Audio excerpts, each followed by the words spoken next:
Il-Partit Nazzjonalista bat ittra lill-unions kollha li għandhom membri ħaddiema fl-Ene Malta biex issir laqgħa urġenti dwar l-impjieg tagħhom fil-kumpanija.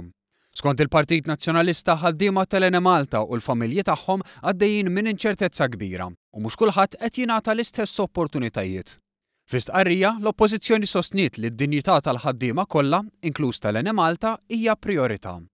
B'risposta għal dan il-Partit Laburista sostna li l-unika teddida vera għall-impjegati tal-Ene Malta kien Gvern Nazzjonalista li ħalla l-kumpanija f'xifer falliment.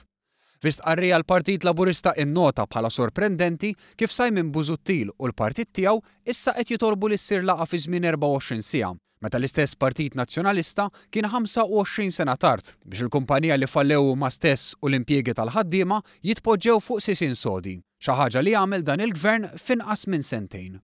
L-istqarrija tal-Partit Laburista tgħid li l-investiment ta' 320 miljun euro mhux biss salva l-Ene Malta, iżda salvagwardja l-impjiegi tal-istess ħaddiema filwaqt li se jinħolqu opportunitajiet ġodda.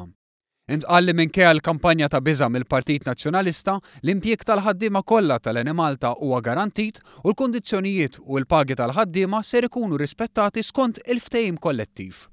F'risposta lil Partit Nazzjonalista, il-General Workers Union sostniet li tinsab imħasba li t-talba tal-Partit Nazzjonalista saret issa, wara li pubblikament, mingħajr ġustifikazzjoni, l-istess partit għamel allegazzjonijiet bla bażi dwar ix-xogħol tal-istess union għal ħaddiema tal-Ene Malta.